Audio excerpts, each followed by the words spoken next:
Week 5, definitely one for the books. Some overtime thrillers, upsets, some poll shakeup, a couple of streaks come crashing down. We're going to get into it all right now.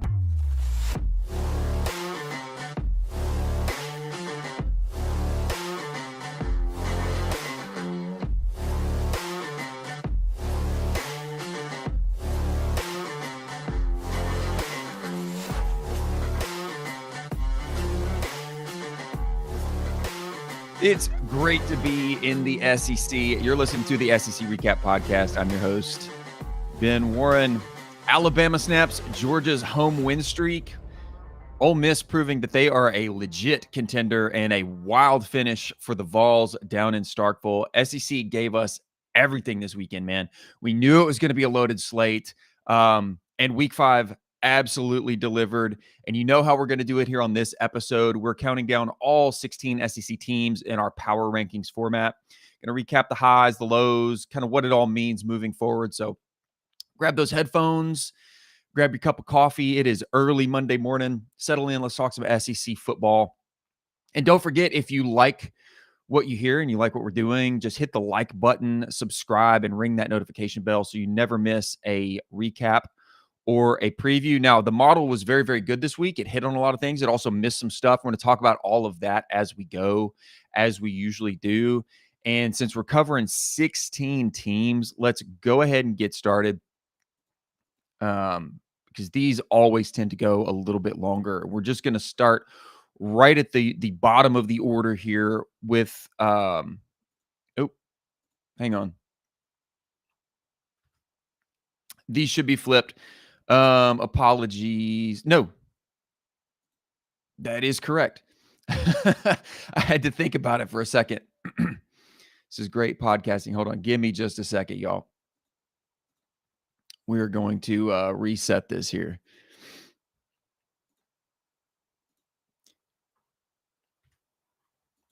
In just a minute. Just trying to get my screen share happening, y'all. I apologize. I had it all set to go, and then I tabbed over and thought I had something done incorrectly.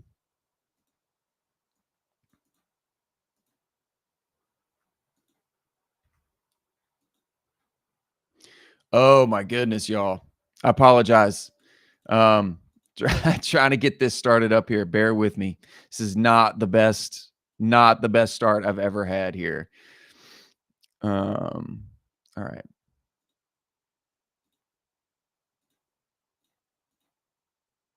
There we go. All right. Sorry for the confusion there. If y'all are just listening, you're going to want to fast forward through all that. If you're watching me struggle there, I just couldn't get my presentation pulled up on Canva, which is how I normally go through this stuff. So at number 16, I'm going to reset here. By the way, let's just pause. Let me get a sip of my coffee. It's a live stream. I'm going to make mistakes. And it's early on a Monday. Number 16 in the power rankings, Kentucky Wildcats. Now, the Wildcats in this game open up with a surprise lead. I think they're actually leading 10-7 in the first quarter. But this game quickly unraveled into a 35-13 loss for the Kentucky Wildcats. The Gamecocks score 2 defensive touchdowns on back-to-back Kentucky turnovers. And that 10-7 lead quickly swings to a like a 20 something, or like 17-point deficit, 21-point deficit. Like Shane Beamer says, if you're going to score twice on defense, you're going to be really hard to beat. And we actually saw that in another game that we're going to get to a little bit later on here. He was absolutely right. On tape, Kentucky's zone coverage, just busted repeatedly on long throws. Their offense just struggled to adapt. They've got to clean up some protection breakdowns, make better reads, or penalties, turnovers. Those things are just going to keep killing the drives. So South Carolina gets a real bounce back win. We'll talk about them a little bit more when we get to them in the rankings here. Number 15, Florida Gators. Now, they were on a bye this week after that 26-7 loss at Miami. They set out week 5, a much-needed bye, in my opinion. Gators need to fix an offense that is averaging just 11 points in 3 games. Obviously, you're frustrated by the Miami loss when you go like 0 for 13 on third downs and, you're averaging less than 3 yards a play. For the Gators, you hope this bye kind of comes at the right time to regroup, get a little bit more physical and consistent on offense to salvage the start of Napier's tenure. So we'll see what Florida looks like moving forward. But for this week, the model does place them above Kentucky at number 15. At number 14, and there's a lot of news around this one on the week. Obviously, I wanted to get to this yesterday on Sunday morning, which I usually do. Just had a lot going on, wasn't able to. But the news has already broke. Arkansas fired Sam Pittman after the season really hit a crisis point in this ball game. 56-13. You get absolutely thumped at home by Notre Dame. And this was one that the model and myself picked wildly incorrectly. I did think offensively Arkansas had what it took to pull out the upset at home. The model had this one at basically a coin flip. It had not liked what it had seen defensively from Notre Dame up to this point on the season.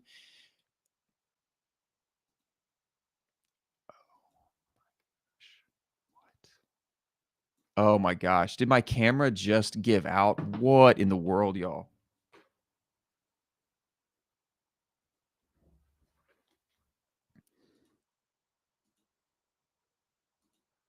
Oh my goodness.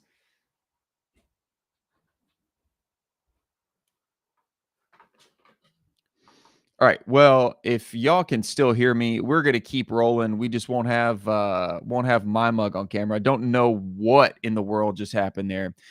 So let's just go full screen with it and I'll talk us through. Anyway, golly, just the technical difficulties today, y'all. Not my best. Not my best. The film really shows Arkansas unable to cover Notre Dame's receivers or generate a pass rush. CJ Carr was lights out, and I'm going to be honest, man. You just kind of saw the Arkansas defense just kind of quit at the end, man. Like they knew they couldn't get it done. Like it was just kind of over after the first quarter, in my opinion. So Sam Pittman now out. Bobby Petrino, interim head coach. Arkansas will go to, let's see, do they get a bye? I know Tennessee gets Arkansas in 2 weeks. I'm trying to see if Arkansas has a bye in week 6 here. Believe they do. Yeah, believe they do. So Arkansas gets a bye. Tennessee gets a bye. They'll go to Knoxville under Petrino. And see what they can salvage of this season here. All right, at 13 in the rankings, I got South Carolina. Now they get this 3-2, or they go to 3-2 on the season. A bounce back statement win over Kentucky. Gamecocks defense really dominant, forcing those 2 early turnovers, converting each into a touchdown. On film, I like their defensive line slant inside. They were blowing up Kentucky's double teams. Linebackers were able to undercut routes for interceptions. They capitalizing on the short field. So momentum shifting there, you hope, in Columbia. Some renewed toughness and grit on defense. Believe they also get a bye as they go into week 6. And then in week 7, they go to LSU. Now, LSU offensively, not great. Still a very good defense. South Carolina offensively, obviously, some struggles there still. So a tough road test in week 7, but you get some time to rest, regroup, and game plan before you head to Baton Rouge. Number 12, Mississippi State Bulldogs. Now this is the other game I wanted to talk about here, because you had the 2 afternoon games. You had Auburn at Texas A&M, and you had LSU Ole Miss. This game started about 45 minutes after both of those and kind of transitioned you into the late slate. Mississippi State, near the end of the game, is sitting on a 34-27 lead versus Tennessee, but ends up falling 41-34 in overtime. Blake Shapen piles up a ton of yards, like almost 500, I think. No. I'm inflating that. Give me a sec. I want to double check my stat line. Yeah. Sorry. Mississippi State only had 378 total yards, 180 passing. Sorry. I don't know where I got the 400. Oh, Tennessee had 471 total yards. Yep. I just conflated the two things. So, but what really happened is I think the State defense simply ran out of gas. Tennessee with some late blitzes and defenders kind of forcing turnovers. Now, a couple of those happened earlier in the game. That really Tennessee's pass rush, Josh Josephs, Tyree West coming off the edge, just gave Blake Shapen problems. I think on film, you'll see Tennessee just kind of killing Mississippi State's protection schemes with some of those delayed blitzes. So if you're State, you want to clean up those blocking calls. And look, heading to 4-1 is fine. You don't like being 0-1 in conference play. But Mississippi State's got some tough tests going up. I think they've got to go. I know they've got to go to A&M. I think you've got to go. Well, of course, they're going to play Ole Miss. What do they do in week 6? Oh, yeah, A&M is week 6. I think you get a bye in week 7, and then in week 8, you're hitting at Florida. I mean, that could be a weird one. They could get Florida, though, honestly. Mississippi State is going to win a conference game or two this year. It's not going to be easy for them, but that's a really good team. A lot of people have been saying it. So, yeah, they're going to get someone. They're playing way too well. And honestly, probably should have won that game in Starkville. Tennessee just had a lot of mistakes, especially on special teams. We'll talk about them a little bit more when we get to them. But for now, State 0-1 in conference play, 4-1. You're still really good. They should be ranked. It's a crime that they weren't ranked this week in the AP, that Arizona State is still ranked at 25. It makes absolutely no sense. Somebody explain it to me. We'll keep going. So Auburn at number 11, man, this is an offense in complete disarray. 16-10 loss to Texas A&M. Tigers fail to pick up a single third down, I think, again, and you muster just like 58 rushing yards. I mean, this is one of the worst offensive performances of any SEC team, I think definitely on the season, but possibly that I've ever seen. 52 rushing yards, 125 passing yards. Jackson Arnold, 18 of 33 for 125. Jeremiah Cobb, 6 catches for 28 yards. 6 rushes for 28 yards. Jackson Arnold, 15 carries for 11. They gave up 5 sacks again. I mean, the defense is good. Like, the defense is good enough to keep Auburn in games. The offense has absolutely no idea what it's doing. No idea what it's doing at all. Hugh Freeze said, blatantly the offense was unacceptable. I mean, that's the understatement of the year. On film, A&M's defensive line won the line of scrimmage, confusing Auburn's blocking schemes, forcing those 5 sacks. Auburn has systemic issues. The quarterback is not it. I'll tell you that. Jackson Arnold is not it for this offense, but I don't think this offense right now is good for any quarterback. I don't know if it's a Hugh Freeze problem, if it's an Auburn problem, if it's more systemic than that. But right now, it's looking bleak for Auburn because they've got to play Alabama. They've got to play Georgia. I mean, it doesn't get any easier if you're the Auburn Tigers here. All right. At number 10, LSU. They take their first loss, 24-19 at Ole Miss. Now, the score is deceptive here, because if you watch this game, Ole Miss straight up just big brothered LSU in this game. They bullied LSU from start to finish. This game really was not this close. Ole Miss able to ice it at the end.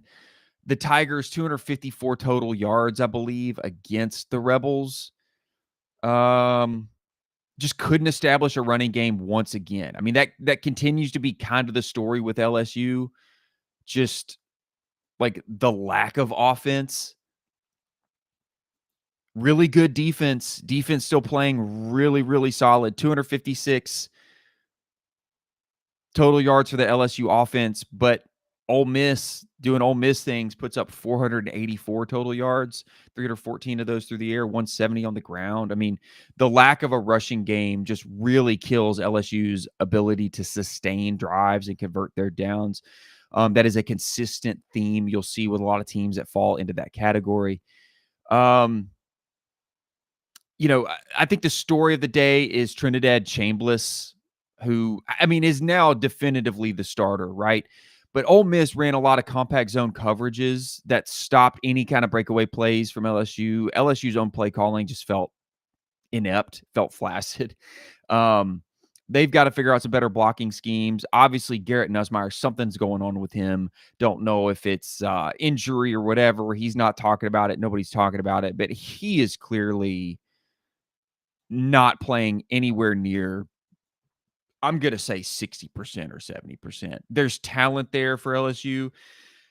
They've got to execute more consistently. And I said this, like I've said this for the last 3 weeks. When you look at efficiencies, guys, let me share this. When you look at efficiencies, it's the canary in the coal mine. Like when you look at where LSU is, these are unadjusted numbers that you're looking at here. LSU is over here. The offense is terrible, man. Like that's not where an undefeated or a 1-loss or a 2-loss team sits. This is where a 3 or 4-loss team sits. Now the schedule may set up well enough for them, like they get South Carolina at home, right? Which makes that game winnable. So the schedule sets up well enough for them to maybe get, maybe hold to 3 losses too if they figure some stuff out quick. But by week 6, y'all, we pretty much know what a team is. You're not going to see these numbers start to change dramatically here. We pretty much know what LSU is right now. They're a really talented defense and a crappy offense. I can even show you opponent adjusted numbers. So these will show you adjusted for strength of opponent. We thought that Clemson win in week 1 was really, really good, but now look at Clemson. What are they, right? So this is just on the week, right? Adjusted and non-adjusted. We're looking at opponent adjusted here. Like they're in the same category. They're in the same grouping as Kentucky and Auburn, y'all. Like maybe the schedule sets up favorably enough where, they're a 3-loss team by week 12 or 13, and we're saying, well, should a 9-3 team be in the playoffs? But I'm telling you, this is not a playoff caliber LSU team. I've said it for the last 2 weeks, and I'm saying it definitively right now. LSU is not in contention for the college football playoff. They're not going to be able to win the games in the SEC that they're going to need to be able to win to prove that you need to be that you should be in the college football playoff. So I've maintained that position. I still maintain that position. Let's keep plugging here. Number 9, Missouri Tigers. Now, a team that is trending really, really well, and I think a lot of people would be higher on. This is just where my model has them. They throttle UMass, right? Which was never in doubt. 42-6. Perbulo's sharp, completes like 21 straight passes on his way to like 250 yards. But it's Ahmad Hardy again, 17, 130, 3 touchdowns. Like, I mean, he's, I think, far away, kind of coming away as the best running back in the SEC. Mizzou still undefeated on tape. Those wide zone run plays got some big inside seams, how their defense flies to some tackles. I mean, UMass, they held UMass to 19 rushing yards. So Missouri really good at defending the open field. I think Tigers are going to take that confidence to the next level. And in week 6, let's see who they got coming up. looking it up as I go. They get a bye in week 6. Man, just time to rest before they host Alabama, and Alabama will be coming off a home game against Vanderbilt. Really, really interesting spot if you're Alabama. Vandy at home after a big emotional. Well, you know what? Let's say talk about Alabama when we get to Alabama. For now, going to cause some stir here. Number 8, the Georgia Bulldogs. So I get it. Listen, this is the model. I can show you the math in the model. In fact, it's on my website, secrecap.com/stats. If you want to see, my model numbers compared to FBI. Georgia's FPI number still very, very high. But when we're power ranking week to week, you have to look at some other strength metrics and efficiencies. This was a home game. They got the Crimson Tide at home, and my model liked Alabama by a 10-point margin on the road in Athens. No, everyone didn't agree with that. Felt like this was a gimme for the Bulldogs. Everybody referencing Alabama's game against Florida State in week 1. My model saw it differently, and I agreed. I said I didn't think it would be a 10-point game. I thought it would be a lot closer. It ended up being a 3-point game. Georgia falls 24-21 at home. They end a 33-game home win streak. They just couldn't finish drives. Questionable play calling. It's all been covered. But Ty Simpson, man, he tore up UGA's defense. And if Ty Simpson plays that way in every game the rest of the season, there's not a defense in the SEC that's going to be able to stop them.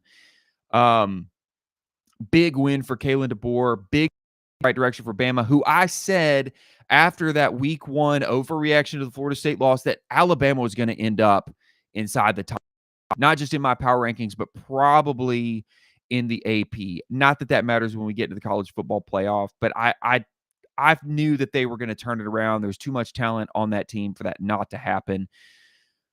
Georgia's film will highlight 2 issues. Alabama's safeties really limiting what Georgia's able to do in the slot, and blitzes forcing Gunnar Stockton off schedule. Georgia still has one of the league's best runs, but they're going to need to diversify before their next road test.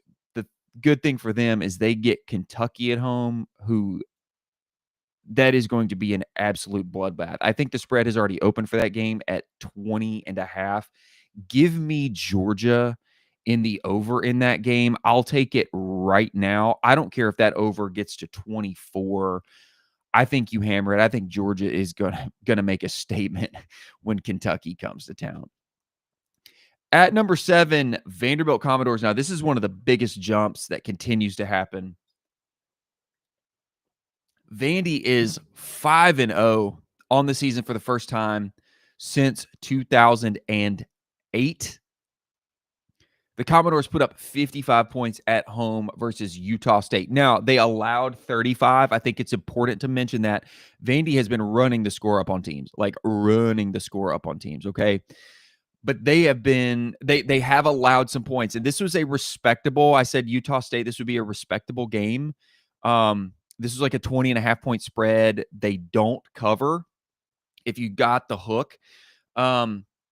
But 6, I think a record 6 touchdowns, school record 6 touchdowns for Diego Pavia. Very, very good. Diego Pavia, very good at football. This offense racking up a ton of yards. I think 3 touchdowns on deep routes. The defense flashed. They were able to pressure Utah State's quarterback into some errant throws. I think total 3 sacks and 7 hurries. So good physical defensively. Vandy's tempo, what they do with tempo and run pass balance really stretched this defense thin. It's what they try to do to a lot of teams. Aggressive play calling just really kept the Aggies on their heels. They've scored 30-plus points in all 5 games, something that has not been done since 1915. They look really legitimate, and yes, they're going to hope to ride that feeling into Tuscaloosa. College game day coming to town, big-time environment. Obviously, what Vanderbilt did to Alabama in Nashville last year going to be the storyline for this game. And if you're Alabama, this is going to be a tough spot. We'll talk about it more on the preview episode midweek. That's what that episode is for. But Alabama coming off the road win at Georgia, and then you get a hot Vanderbilt team at home. This is an interesting spot. It's all I'm saying. It's an interesting spot. I'll cover what my model thinks in the midweek recap. Texas A&M wins a defense test. Like I said, talking about Auburn, that defense is good enough to keep them in games. Their offense just can't do jack. But A&M wins this slugfest 16-10, and they proved that they can win games in different ways. They kind of had to win a shootout to beat Notre Dame and South Bend. You proved that you can win defensively at home. They improved to 4-0. Really good statement game, I think, for their line and their backs. That defense held, what I think is still a decent rushing offense to 58 yards. They were able to win without playing like an A-plus game. On film, the Aggies defense appears more multiple than advertised, bringing some unblocked linebackers on run blitzes to kind of like contain some zone run schemes that Auburn was trying to do. Aggie special teams also flips a field position late. They have a bend, don't break identity so far. Very clean play. And this is exactly what I wanted to see from A&M after the first couple of weeks. I said they need to tighten up some run fits, and they have absolutely done that. They are playing really, really well. That is a tough team for anybody. I think they'll get Mississippi State in, week 6, man. Mississippi State goes to Texas A&M. Boy, if that game was in Starkville, might take Mississippi State, but Texas A&M opening as a 14.5-point favorite at home against the Bulldogs. I think A&M's going to keep that momentum rolling, man. I really do. Now, number 5 in my model, Ole Miss, and you could make an argument. Listen, let me go back to A&M here, and I'll go back all the way to Vandy. Look at the composite scores. If you're not watching on YouTube, you need to be. Number 7, Vanderbilt, 76.05. Number 6, Texas A&M, 76.19. Number 5, Ole Miss, 76.40. That is how close the teams here in the top are. You could make a case that Ole Miss could be higher, A&M could be higher, or Vandy could be higher, and you're perfectly valid, but the model has to separate at some point.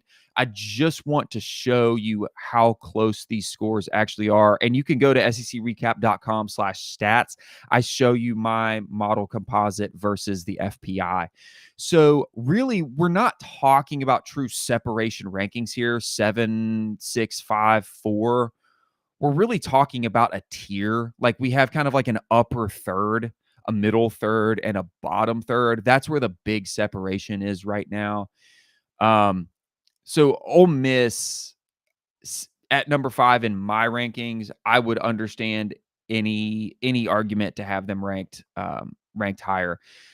Big time home win, Magnolia Bowl, 5-0. They're 3-0 in the SEC. Trinidad Chambliss was sensational. That defense really stifled LSU on nearly every possession. They hold that offense to like 250 yards. They ran very disciplined zones and gap control. They bottled up LSU's run. LSU didn't have a run game anyway, but they just forced Garrett Nussmeier into throws that he didn't want. And offensively, Chambliss, 314 passing yards, a passing touchdown, keeping drives alive, engineered that go-ahead score. Decisive play, I think, the goal line stop on LSU's 2-point try. Top 5 victory here. Ole Miss has answers to any doubters. They're riding a wave of confidence and legit national title contender, college football playoff contender for sure. I think you could make an argument that they could be the best team in the SEC right now. Very easily. I would give you that. At number 4, the Tennessee Volunteers, again, 77.63 here. They get a road win in Starkville against Mississippi State. Now, they really escaped with this one, right? They kind of went in and did to Mississippi State what Georgia did to them a couple weeks ago. 41-34 overtime victory. They looked flat kind of for 3 quarters, except the defense, 2 defensive scores, a pick six, and a sack fumble, scoop and score. But at the end of the day, you win on the road in the SEC, you go home. It doesn't matter because wins are hard to come by in this league. You don't apologize, especially for a road win. 466 yards, forced 2 defensive scores that really swung the game. Joey Aguilar still learning some things. He's staying calm despite some early mistakes. He is credited with 2 interceptions, but if you watch the game, both of those interceptions were passes that popped off of the receiver's hands. I think it was the tight end in both cases, Miles Kitselman. Those bounced off his hands. It just bounced into the air, and State was able to catch him. So it's not like he was just throwing the ball to the defense. The ball hit the receiver's hand. Receivers got to catch those, right? So defensively, Tennessee's blitz packages just wrecked Mississippi State's backfield. I mean, they had 5 sacks, 11 tackles for loss. Mississippi State's ground game still really, really good go. That's a very good team. Vols are going to savor that road win in Starkville. Film shows plenty you need to fix. Penalties and third down conversions before the next test. But hey, when the defense needed to get stops, they got stops. And let me show you this Tennessee defense haters, because I saw this on Twitter all weekend. Tim Banks is trash. The defense is trash. Look at opponent adjusted EPA for week 5. Tennessee had the best offensive and defensive performance of the week. Okay. When you take that composite, you want to be in this bottom right quadrant. Tennessee was kind of the breakaway team this week, offensively and defensively. So save me your Tennessee, the Tennessee defense's trash takes. They were clutch when they needed to be, and they scored 14 points. You don't win that game without your defense. So there you go. The proof is on paper right there. And people who say Tennessee's defense is trash don't actually watch football. I'm so sick of that narrative. You can always find things to, okay? But Tennessee's defense is not trash. Tennessee's defense is what won them this game this week. We'll keep plugging here. Number 3, they had a bye this week as well. The Texas Longhorns, weird that they kind of improved to number 3, but it's really about how everyone else moves around them. You'll see this with Oklahoma too, right? They also had a bye.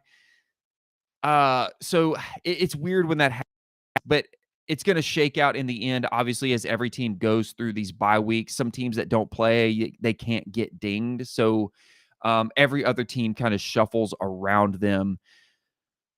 Let's see. Texas is going to Florida, so they get a road trip in the swamp next week. I don't know what to think here. Florida's defense, very, very good. Texas's offense still kind of needs to prove some things. Texas is a touchdown road favorite, actually 7 and a hook. So I don't have a lot to say about the Longhorns that we didn't already talk about last week. You're just kind of hoping that offense could play at more of an elite level, more of a championship level. Number 2, same thing here. Oklahoma Sooners, they got a bye. So everybody else is shuffling around them. 4-0 off of the Auburn win. However, the big question mark here, John Mateer's thumb surgery. You got Michael Hawkins stepping in. He looks fine to me. But they're going to be battle tested. In week 6, they host Kent State. So they get a cupcake game before week 7. What they'll have in Texas in the Red River rivalry, should be a top 10 matchup, assuming Texas handles business on the road. We should get a top 10 matchup there. Oklahoma number 5 in the AP, Texas currently sitting at number 9. So let's round it out, and we'll cap it off with the number 1 team in the power rankings on the week, and that is the Alabama Crimson Tide, getting a huge road win and really showing some separation, kind of where I thought they would be preseason in the SEC. We talked about it already with Georgia, but that 24-21 win, Ty Simpson was stellar, 276 passing yards, 3 touchdowns. He was getting the ball out fast. And I mean, what else can you say? 333 yards of offense and held Georgia, held the Georgia defense to, let me go back here and look. And I knew they had a good defense, right? Let's look at the box score, team stats, rushing yards. Actually, they allow 227 rushing yards. They hold Georgia to 130 passing yards. To me, that was the key. They didn't let Georgia do what Georgia did to Tennessee and Knoxville. And you didn't figure they would. Alabama has much better secondary than that Tennessee team. And that was kind of the key. That was kind of the key. On film, those quick blitzes, aggressive coverages. Let's see, they had one turnover. I think Georgia lost a fumble there. No interceptions, but Alabama capitalizing on a fumble. And in a game that's kind of that close, I mean, that's the momentum swing that you need, right? So this feels like the Bama team that we expected. They have momentum heading into the meat of their schedule. They will host a red-hot Vanderbilt at home in Tuscaloosa, but you just know Alabama's going to be hungry to avenge that loss in Nashville from last year. Guys, there you have it, 16-1. That's my rankings. Do you agree, disagree? Who's your top 5? Like I said, 7 through 4 for me is really, really close. Kind of your top 5, your middle 5, and your bottom 5, maybe bottom 4 really are those tiers. So you kind of have to talk about some of these top 5 teams in the same breath, like Vanderbilt, A&M, Tennessee, Ole Miss. I'll put Oklahoma in there, Texas as well. Alabama maybe kind of starting to show some separation here. We'll see if they could continue that versus Vanderbilt. But appreciate y'all being here. Appreciate y'all working through the technical difficulties with me. I don't know what happened to my camera there right in the middle of the stream. So we'll just kind of leave it here. Appreciate you tuning in. Like, subscribe. We will be back with the pre-cap episode. Who we got? Who we previewing for this week? I know Texas going to Florida. I don't know if that's going to be, a meaningful coverage. Kentucky going to Georgia. That's already a 20.5 point spread. Kent State at Oklahoma. Oklahoma is a 45.5 point favorite. Mississippi State at A&M will warrant some coverage. Obviously, we'll be talking Vanderbilt, Alabama. I think you guys are going to be surprised when you see the pre-cap model run on that one. I'll put it out on Twitter. As always, cover it on Wednesday. Guys, thank you for being here once again. We'll close it out. Can't wait. Have a great rest of the week. Enjoy it. Be good out there. Peace.